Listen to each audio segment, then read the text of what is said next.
Hi friends, recipe तुमच्यासाठी तुम्हा सर्वांचे स्वागत आहे। आज आपण दहीवडे कसे बनवायचे तेही तेलाचा एकही थेंब न वापरता हे या व्हिडिओमध्ये पाहणार आहोत। त्यामुळे पद्धत कशी वाटली, कसं बनवलं, काय काय वापरलं हे तुम्हाला मी व्हिडिओमध्ये पूर्ण सांगणार आहे। त्यामुळे व्हिडिओ मात्र शेवटपर्यंत नक्की बघा। तसेच चॅनलवर पहिल्यांदा असाल तर चॅनलला लाईक, शेअर आणि सबस्क्राईब नक्की करा। चला तर वेळ न घालवता व्हिडिओला सुरुवात करूया। यासाठी सर्वात आधी उडदाची डाळ आणि मुगाची डाळ सारख्या प्रमाणात घेऊन स्वच्छ पाण्याने धुवून ह्या डाळी आपल्याला यामध्ये थोडे पाणी घालून 7 ते 8 तासासाठी भिजत घालण्यासाठी साईडला ठेवून देऊया। त्यानंतर 7 ते 8 तासानंतर आपल्याला या डाळीतील सर्व पाणी काढून घ्यायचे आहे।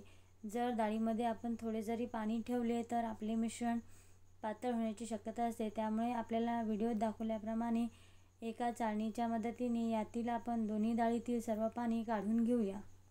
त्यानंतर आपल्याला दहीवड्यासाठी येथे दही घ्यायचे आहे आणि हे दही फार घट्टही नको आणि फार पातळही नको, साधारण असे दही आपल्याला यासाठी घ्यायचे आहे। तुम्ही व्हिडिओमध्ये बघू शकता। यामध्ये आता आपल्याला 2 चमचे साखर घालून आपण हे दही असेच न वापरता याला थोडे फेटून घेऊया आणि फेटून झाल्यानंतर यावर झाकण ठेवून साईडला ठेवून नेक्स्ट प्रोसेसकडे वळूया। डाळीतील पूर्ण पाणी निघून गेल्यानंतर आपल्याला ही डाळ मिक्सरला लावून याची स्मूथ अशी पेस्ट आपल्याला तयार करून घ्यायची आहे। खूपच छान आणि चवीलाही अप्रतिम असे आपले दहीवडे येथे तयार होतात आणि खाताना तर लक्षातही येत नाही की आपण हे दहीवडे तेलाचा एकही थेंब न वापरता बनवलेले आहे। त्यामुळे व्हिडिओ मात्र शेवटपर्यंत नक्की बघा। घ्यायचे आहेत 2 ते 3 हिरव्या मिरच्या, कोथिंबीर, 4 ते 5 लसूण पाकळ्या, जिरे, या सर्व वस्तू मिक्सरला लावून याची स्मूथ पेस्ट तयार करून घेऊया। तुम्ही बघू शकता व्हिडिओमध्ये आपली स्मूथ अशी पेस्ट इथे तयार झालेली आहे। आपल्याला पेस्ट जाडसर अजिबात ठेवायची नाही, कारण यामुळे काय होते, दहीवडे छान असे स्पंजी मऊ न बनता ते कडक बनतात। त्यामुळे स्मूथ पेस्ट आपल्याला याची तयार करून घ्यायची आहे। तुम्ही बघू शकता व्हिडिओमध्ये। आणि आपल्याला ही तयार झालेली पेस्ट आपण आता एका भांड्यात काढून घेऊन अशाच प्रकारे आपली राहिलेली डाळीची पेस्ट आपण तयार करून घेऊया।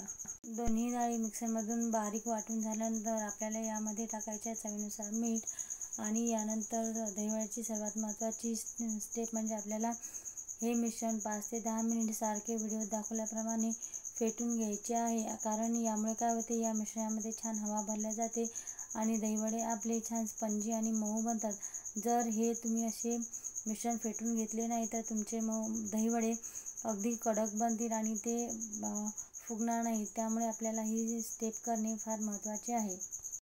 त्यानंतर मिश्रण दहीवड्यासाठी तयार झाले आहे की नाही हे आपल्याला चेक करायचे असेल तर एका भांड्यात पाणी घ्यायचे आणि या पाण्यामध्ये व्हिडिओत दाखवल्याप्रमाणे थोडे मिश्रण आपल्याला टाकायचे आहे आणि हे मिश्रण पाण्यात टाकल्याबरोबर जर वर तरंगले तर आपले मिश्रण दहीवड्यासाठी परफेक्ट तयार झाले असे समजावे।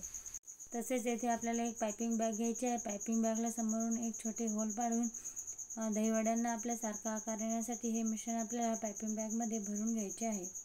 अशा प्रकारे आपल्याला पायपिंग बॅग तयार करून घ्यायची आहे।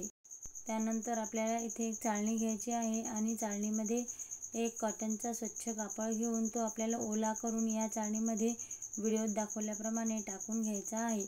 आणि यानंतर आपल्याला आपण जी तयार केलेली पायपिंग बॅग आहे ती पायपिंग बॅग घेऊन यावर आपल्याला छोट्या छोट्या आकारामध्ये वडे टाकून घ्यायचे आहे। तुम्ही बघू शकता व्हिडिओमध्ये दाखवल्याप्रमाणे आपल्याला छान गोल आकारामध्ये यावर वडे टाकून घ्यायचे आहे। बघू शकता अशा पद्धतीने खूप छान आणि अप्रतिम असे आपले दहीवडे तयार होतात। तसेच इथे आणखी एक सांगायचे म्हणजे मी आणखी एक दहीवड्याचा व्हिडिओ आपल्या चॅनलवर अपलोड केलेला आहे आणि ते दहीवडे मी तेलाचा वापर करून बनवलेले आहे। तीही रेसिपी खूप छान आहे, त्यामुळे त्याची लिंक खाली डिस्क्रिप्शनमध्ये दिलेली आहे। तोही व्हिडिओ तुम्ही चॅनलवर जाऊन नक्की बघू शकता। आणि अशाच प्रकारे आपल्याला हे दहीवडे टाकून घेऊन चाळणी तयार करून आता आपण नेक्स्ट प्रोसेसकडे वळूया। त्यानंतर मी गॅस ऑन करून गॅसवर एक पातेली ठेवून त्या पातेल्यात पाणी ठेवून ते पाणी गरम करून घेतलेले आहे। या पाण्यावर आपल्याला व्हिडिओत दाखवल्याप्रमाणे चाळणी ठेवून हे दहीवडे आता आपण वाफवून घेऊया। आणि तसेच येथे आणखी एक सांगायचे म्हणजे व्हिडिओत दाखवल्याप्रमाणे आपल्याला आपण जोही कापड घेऊ त्या कापडचा जो उरलेला भाग आहे साईडचा तो आपल्याला मध्ये दाबून घ्यायचा असतो, कारण की खाली गॅस सुरू असतो। त्यामुळे लोंबता न ठेवता त्याला आपण साईडने ह्याच भांड्यामध्ये मडपून घेऊया. अशा प्रकारे आपल्याला ही चाळणी यावर ठेवून यावर आणखी एक झाकण ठेवून हे दहीवडे आपण वाफवून घेऊया. तसेच तुम्ही बघू शकता इथे आपले दहीवडे तयार झालेले आहेत आणि हे दहीवडे वाफवण्यासाठी मला 5 ते 7 मिनिट एवढा वेळ लागलेला आहे. तसेच हे दहीवडे झाले की नाही हे पाहण्यासाठी आपण याला हाताने चेक करायचे आहे आणि हाताला आपल्याला जर हे मिश्रण चिटकले नाही तर हे दहीवडे आपले परफेक्ट तयार झाले असे समजावे. आता आपण हे दहीवडे खाली काढून घेऊन थंड झाल्यानंतर काढून घेऊया. तुम्ही बघू शकता इथे मी तुम्हाला एक दहीवडे काढून झूम करून दाखवते. इथे आपले दहीवडे एकदम परफेक्ट तयार झालेले आहे. हे दहीवडे काढून आपण एका प्लेटमध्ये काढूयात आणि अशाच प्रकारे आपले सर्व दहीवडे आपल्याला तयार करून घ्यायचे आहे. तुम्ही बघू शकता इथे मी सर्व दहीवडे तयार करून घेतलेले आहे आणि दहीवडे आपले किती छान तयार झालेले आहेत. यानंतर नेक्स्ट प्रोसेस म्हणजे आपल्याला एका पातेल्यात आपल्या हाताला सहन होईल असे इतपत पाणी गरम करून घ्यायचे आहे आणि यामध्ये आपल्याला थोडासा हिंग टाकायचा आहे. हिंगाने दहीवड्याला अप्रतिम अशी चव येते, त्यामुळे थोडासा हिंग यामध्ये आपल्याला घालायचा आहे. नंतर हिंग मिक्स करून घेऊन या पाण्यामध्ये आपल्याला हे दहीवडे घालून दहीवडे आपल्याला एक 5 ते 10 मिनिट यामध्ये ठेवायचे आहे. तुम्ही व्हिडिओमध्ये बघू शकता 5 ते 10 मिनिटांनंतर पाण्यातून काढल्यानंतर ह्या दहीवड्यांचा आकार डबल होतो. ते तुम्हाला पुढे व्हिडिओमध्ये पाहायलाच मिळणार आहे. तुम्ही बघू शकता 10 मिनिटांनंतर दहीवड्याचा आकार आपला डबल झालेला आहे.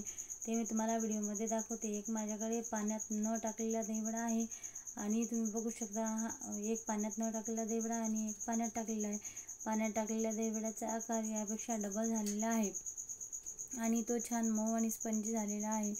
तसेच आता आपण यातील पाणी काढून घेऊन हे दहीवड्यांची प्लेट तयार करण्यासाठी घेऊया. दहीवड्यातले पाणी काढून घेतल्यानंतर आपण जे आधी दही तयार करून ठेवलेले होते ते दही यावर आपण व्हिडिओत दाखवल्याप्रमाणे घालून घेऊया. त्यानंतर आणखी महत्त्वाचे म्हणजे चिंचेची चटपटीत चटणी.